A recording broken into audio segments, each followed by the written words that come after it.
C S S की full form होती है कैस्केडिंग स्टाइल शीट। ये बेसिकली होता क्या है, ये एक लैंग्वेज है, प्रोग्रामिंग लैंग्वेज है जो कि यूज़ होती है, which is used to give style to a HTML content. HTML पे आपने कुछ भी कंटेंट अगर बनाया है, उस कंटेंट को स्टाइल देने के लिए यूज़ किया जाता है।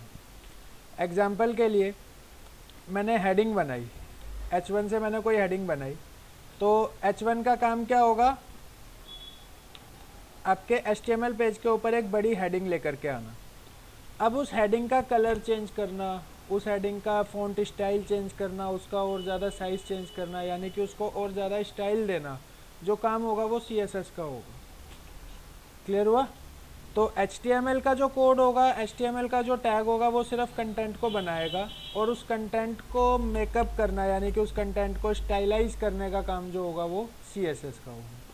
समझ आया CSS क्या होता है? ये था बेसिक इंट्रोडक्शन CSS के बारे में।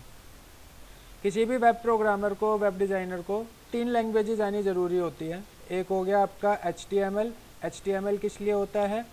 टू मेक कंटेंट, कंटेंट बनाने के लिए। दूसरा होता है CSS, to give style to content, जो कंटेंट बनाया है उस कंटेंट को स्टाइल देने के लिए। और तीसरी लैंग्वेज होती है JavaScript to give action to content, content को एक्शन देने के लिए। HTML से आप बटन बना सकते हो, CSS से उस बटन को फॉर्मेट कर सकते हो, बटन का साइज़, कलर वगैरह चेंज कर सकते हो, और जावास्क्रिप्ट से उस बटन को एक्शन दे सकते हो, यानी कि बटन पे क्लिक करके क्या होना चाहिए वो जावास्क्रिप्ट से दे सकते हो। तो हमने HTML जो है वो कंप्लीट कर लिया है। HTML के जितने भी टैग्स हैं, जो भी आपके यूज़ होने हैं पेजेस बनाने में, वो सारे टैग्स जो है वो हमने कंप्लीट कर लिए हैं। आज हम स्टार्ट कर रहे हैं CSS। हम उन कंटेंट को स्टाइल देना सीखेंगे।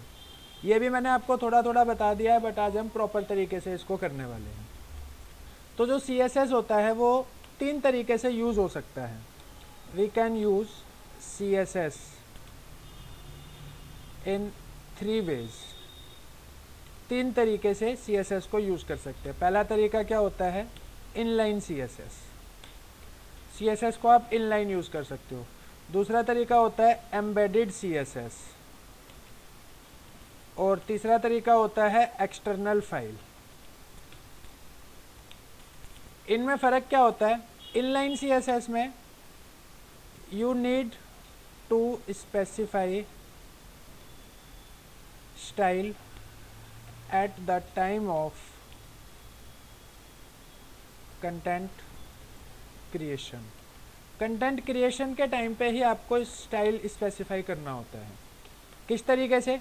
जैसे मान लो आपने कोई P टैग लगाया, इस P टैग के अंदर आप कोई पैराग्राफ लिख रहे हो, ठीक है? मान लो मैंने यहाँ पे पैराग्राफ लिखा, Usha computer education is best computer training centre. ऐसे मैंने एक पैराग्राफ लिख दिया। अब मैं यहीं पे टैग में अगर स्टाइल टैग लगा करके इसके स्टाइल को यहीं की यहीं अगर मैं डिफ़ाइन कर दे रहा हूँ, इसका कलर क्या होगा, इसका साइज़ क्या होगा, इसका फ़ॉन्ट क्या होगा, वो मैंने यहीं के यहीं अगर डिफ़ाइन कर दिया इस टैग के साथ ही यहीं पर, तो ये मेरा इनलाइन CSS हो गया। ठीक है? यानी कि जहाँ पर टैग लगाया है वहीं के वहीं आप उसका स्टाइल दे दोगे, तो वो आपका इनलाइन CSS कहलाएगा। क्लियर हुआ? जो अभी तक आप करते आ रहे थे, हर टैग को आप डिज़ाइन दे रहे थे, उसी के टाइम पे दे रहे थे, तो वो आपका इनलाइन CSS होगा। दूसरा होता है एम्बेडेड CSS। एम्बेडेड CSS में क्या होता है? जो आपका स्टाइल टैग होता है वो HTML के हेड टैग के अंदर आता है। हेड टैग आपने लगाया और इस हेड टैग के अंदर आप स्टाइल टैग लगा करके जिसको भी जो भी स्टाइल देना चाहते हो, मान लो आप कोई क्लास बनाना चाहते हो तो आप यहाँ पे डॉट करके दे दोगे, जो मैंने इससे पहले वाली क्लास में बताया था। आप मान लो H1 को कोई टैग देना चाहते हो, H1 टैग आपके डॉक्यूमेंट में कई जगह यूज़ हो रहा है और आप हर जगह उसका स्टाइल इनलाइन नहीं दे सकते, तो आप H1 को यहाँ पे हेड टैग के अंदर डिफाइन कर दोगे तो वो काम करेगा वहाँ पे। एग्जाम्पल के लिए मैं आपको करके दिखा देता हूँ। मैंने ये नोटपैड स्टार्ट किया नया,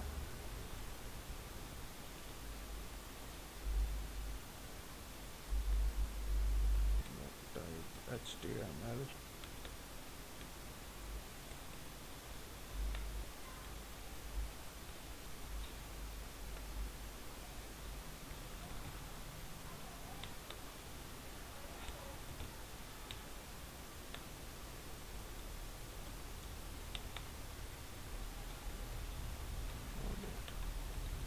मैंने यहाँ पर एक हेडिंग बनाई H1 कंप्यूटर कोर्सेस, H1 को करा क्लोज। फिर मैंने एक और हेडिंग बनाई H2, इसके अंदर मैंने डाला बेसिक कंप्यूटर और यहाँ से मैंने H2 को कर दिया क्लोज। अब मैंने यहाँ पर एक पैराग्राफ बनाया, basic computer enables a learner to get basic jobs like data entry operator, office assistant, etc.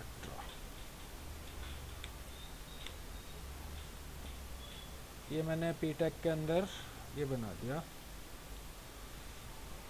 और यहाँ से मैंने ये पीटेक को क्लोज कर दिया। इसके बाद मैं यहाँ आया, यहाँ पे आके मैंने एक और हेडिंग बनाई H2 और इसके अंदर डाला कोर्स टैली करा, H2 करा क्लोज और यहाँ पर मैंने पी टैग लगाया Tally course enables learner to get job as a accountant. ठीक है, और यहाँ से मैंने पीटेक को क्लोज कर दिया। ऐसे करके मैंने हर कोर्स का हेडिंग बनाया और उस कोर्स से को करने से कहाँ पे आपको जॉब मिल सकती है, ये एक टाइप का मैंने इन्फॉर्मेशन पेज बनाया। अब मैं इसको सेव कर देता हूँ। इस फाइल को मैंने सेव करा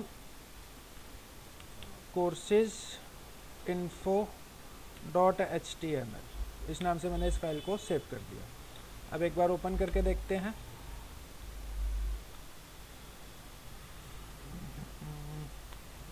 ड्राइव HTML, यहाँ पे कोर्सेज इन्फो,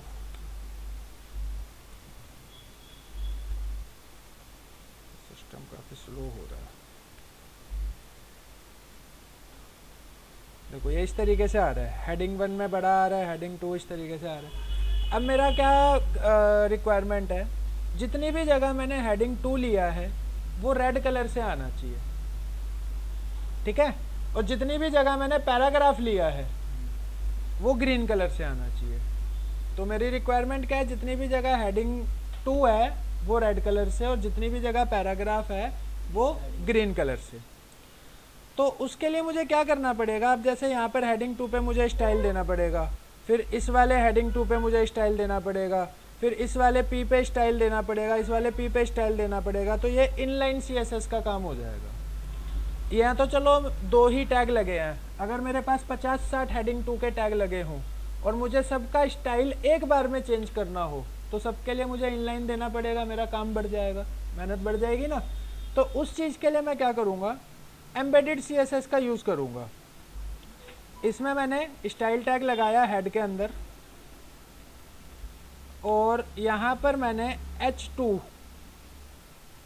के लिए मुझे स्टाइल देना है तो मैंने यहाँ पे H2 टाइप करा, करली ब्रैकेट स्टार्ट, करली ब्रैकेट क्लोज। अब यहाँ पे मुझे जो भी स्टाइल देना है वो मैं दे दूँगा।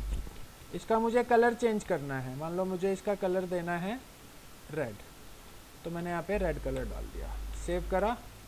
यहाँ आके आप रिफ्रेश करोगे तो जितनी भी जगह H2 यूज़ होगा वो सब उसी स्टाइल में आ जाएगा। चाहो तो आप यहाँ पर इसका बैकग्राउंड कलर भी दे सकते हो, बैकग्राउंड कलर मान लो आप इसका दे दो ब्लू, सेव करा तो जितनी भी जगह H2 होगा वो ऐसे आ जाएगा। समझ आया? फ़ॉन्ट स्टाइल चेंज करना है, फ़ॉन्ट फैमिली चेंज करना है, वो सब मैंने आपको बताया हुआ है, वो आप दे सकते हो। ऐसे ही मान लो मुझे हर पैराग्राफ का कलर चेंज करना है, तो मैं यहाँ पे पी के लिए एक स्टाइल बना दूंगा, और पी का मुझे कलर रखना है ब्लू, ग्रीन, चलो ग्रीन रख देते हैं, ठीक है। और इसका जो फ़ॉन्ट मतलब बैकग्राउंड कलर, मैं इस पर कुछ नहीं देना चाह रहा, सिंपली इसको सेव करा, और जितनी भी जगह आप देखोगे पी कलर, पी टैग जितनी भी जगह यूज़ होगा वो ग्रीन कलर से हो जाएगा। तो ये तो चलो दो जगह ही करा। इनलाइन सीएसएस में क्या करना होता है, मुझे हर टैग पे जाकर के उसका स्टाइल देना पड़ता है, यानी कि सेम चीज़ मुझे रिपीट करनी पड़ती। बट मैंने एम्बेडेड सीएसएस का यूज़ करके एक ही जगह अपना स्टाइल बनाया है, और उस स्टाइल को, उस टैग को मैं जहाँ पर भी यूज़ करूँगा वहाँ पर वो सेम स्टाइल कॉपी हो जाएगा, सेम स्टाइल अप्लाई हो जाएगा। समझ आया? ठीक है, इनलाइन सीएसएस हो गया हमारा कवर, एम्बेडेड सीएसएस हो गया। नेक्स्ट क्लास में मैं आपको सिखाऊंगा एक्सटर्नल फाइल वाला सीएसएस। एक्सटर्नल फाइल वाला सीएसएस कहाँ काम आएगा, आपको यूज़ आएगा वो थीम बनाने में। थीम कैसे, जैसे ये जय माता एंटरप्राइजेस की वेबसाइट है, इस पर आप देखोगे मैंने होम पे अगर क्लिक करा तो देखो होम के ऊपर जैसे सर्विसेज ये लिखा हुआ है, सेम स्टाइल में आ रहा है। इसके बाद जो ये छोटा छोटा ये लिखा हुआ city gas distribution, electrical consultancy, ये सब एक जैसा लग रहा है देखने में। अब अगर मैं दूसरा कोई पेज ओपन करता हूँ इसका, मान लो मैंने सर्विसेज वाला पेज ओपन करा, तो जो इसकी हेडिंग होगी वो भी सेम स्टाइल, यानी कि स्टाइल जो है वो हर जगह सेम है, थीम जो है वो हर जगह सेम है, बेशक पेजेस अलग अलग क्यों ना हो। ठीक है, तो इसमें क्या करा हुआ है, एक्सटर्नल सीएसएस का यूज़ किया हुआ है। एक्सटर्नल सीएसएस यानी कि आपका जो सीएसएस का कोड होगा वो किसी अलग फाइल में होगा, और उस फाइल को हम अलग अलग पेजेस के साथ लिंक कर देंगे। क्लियर हुआ? ये मैं आपको नेक्स्ट क्लास में कराऊंगा। अभी आप एम्बेडेड सीएसएस की हेल्प से कोर्सेज की डिटेल्स बना करके मुझे दिखाओ, ठीक है।